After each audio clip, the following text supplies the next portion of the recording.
안녕하십니까.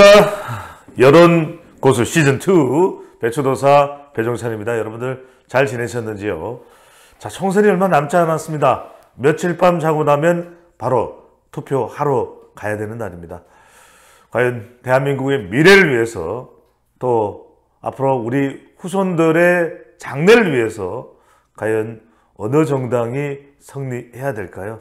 그건 여러분들 유권자 판단에 달려 있습니다. 여러분들 구독 꾹 눌러주시고요. 데이터로 보는 정치 분석, 데이터로 보는 선거 분석, 배종찬 배추도사 배종찬 소장과 함께 해주시면 좋겠습니다. 자, 민주당 공천 파장이 일파만파 커지고 있습니다. 이재명 대표의 사당 공천이다. 이재명 대표의 대장동 공천이다. 이재명 대표의 알 수 없는 여론조사 공천이다. 온통 비판을 받고 있습니다. 임종석 전 실장도 끊어냈죠. 그리고 친명계도 속속 비명을 지르고 있는데 마지막 공천에서는 많이 눈치가 보였을까요?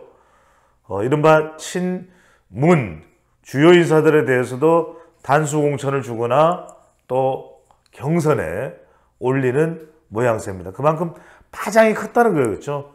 지금 뭐 어마어마하게 파장이 커지고 있고 아직 방송하는 시점에서 경선 결과가 나오지 않는 박용진, 또 국민의힘의 입당 가능성도 열려있다고 하는 방송 시점입니다. 김영주 의원, 이재명 대표를 연상군에 비교한 사람이 누굽니까? 바로 서른 의원은 탈당을 했습니다. 자, 서른 의원이 누구냐 하면은 김대중 전 대통령의 동교동계의 거의 뭐 막내라고 해야 될까요?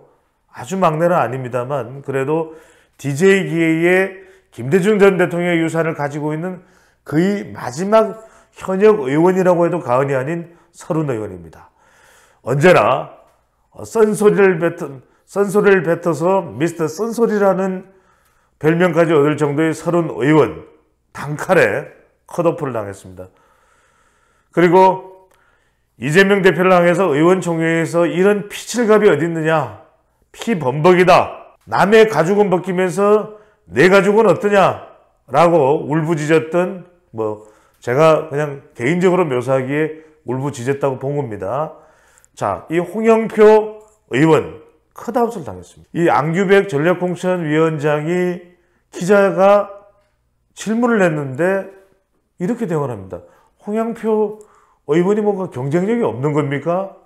그렇지는 않아요. 그건 아니라고 봐요. 아니, 그럼 왜 컷오프 당한 겁니까?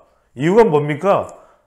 윤리 하위평가 빵점입니까? 대답을 못하고 안규백 전략공천위원장 더불어민주당입니다. 나가버립니다. 걸어 나가버립니다. 그러니까 지금 미스터리가 한두 개가 아닙니다. 민주당에서는 무슨 언론 보도가 편향적이다라는 이야기를 하는데 말도 안 되는 이야기고요. 상식적으로 하위평가에 대한 게 이해가 안 돼요.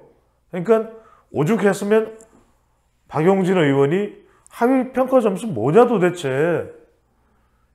일부 보도에 따르면 문화일보가 보도를 했나요? 하위평가를 받은 의원들이 윤리점수 빵점이래요. 그럼 100점은 누굽니까? 이재명 대표를 배우 차은우보다 더 잘생겼다 그러면 100점인가요? 그러니까 지금 민주당 내에서 차시성을 가진 연예인들이 다 동원되는 거예요. 차은우보다 잘생겼습니다. 차인표보다 잘생겼습니다. 차인태보다 잘생겼습니다. 차차차도 아니고요. 그리고 또 하나는 바로 대장동 변호인단이 대거 공천 경선 명단에 이름을 올렸다는 겁니다. 심지어는요, 이번 아니라 2018년이었나요? 2018년 경기지사에서 이재명 대표와 맞붙었던 전해철 의원은 양문석 후보자와 경선을 합니다. 여러분들, 양문석 후보자가 누굽니까? 양문석 후보자가 좋은 사람이다, 나쁜 사람이다는 말 하려는 게 아니에요. 경남지사에 나갔던 사람이에요. 아니, 경남지사에 나갔던 사람이 느닷없이, 그러면 경남에 그렇게 공을 들이고 선거에 나갔던 사람이고 경남의 민주당의 토대를 만들겠다고 온 몸부림을 쳤고, 그래서 경남지사 민주당 후보까지 나갔던 사람이 느닷없이 뜬금없이 전해철 의원의 지역구에 와 있어요. 이해가 됩니까? 상식적으로. 그러니까 이런 군데가 한두 군데가 아닌데, 자, 이 경선조사 어떤 곳은 당원화로 하고 어떤 곳은 다 달라요.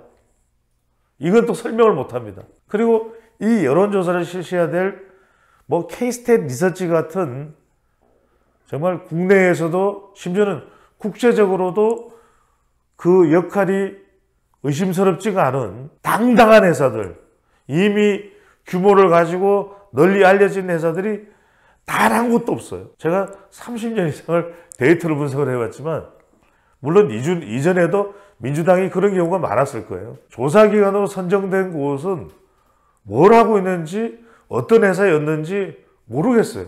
그리고 왜 이 회사들이 선정됐는지 그 기준을 알 수가 없어요. 키라성 같은 K-스테이트 리서치, 한국갤럽, 키라성 같은 회사들이 얼마나 많아요. 근데 단 한 곳도 선정이 안 됐다는 것. 또 세 개 회사가 선정이 됐는데 뒤늦게 리서치 DNA라는 회사가 추가 선정됐대요. 선정이 안 됐는데 추가 선정이 됐다 그러면 우리가 축구로 치면 손흥민 선정돼 있고 다른 선수들도 선정돼 있는데 얼마나 뛰어내길래 정말 누가 들어도 저 회사가 저 선수가 선정이 안 되면 말이 됩니까? 이해가 안 돼요. 그런 회사가 선정이 되는 건 납득이 되지만 심지어는 막 논란이 되니까 선거관리위원장을 했던 정필모 의원까지 건강상의 이유로 사퇴를 합니다. 여러분들 배 소장 배추도사 막 뭐 여러분들 몸을 보면 무슨 뭐 씨름한 사람이야? 유도한 사람이야? 그러지 저 건강 안 좋아요. 건강 안 좋아도 저 유튜브 다 합니다. 뭐가 명쾌하지가 않은 거예요. 끊임없이 의혹과 미스테리가 꼬리에 꼬리를 물고 나온다는 거죠. 그러다 보니까 한국갤럽이 가장 최근에 지난 2월 27일부터 29일까지 실시한 조사입니다. 자세한 개요는 우리가 유튜브니까 중앙선거여론조사 심의위원회 홈페이지를 참고를 해 주시고요. 이 조사를 보면 국민의힘이 40%입니다.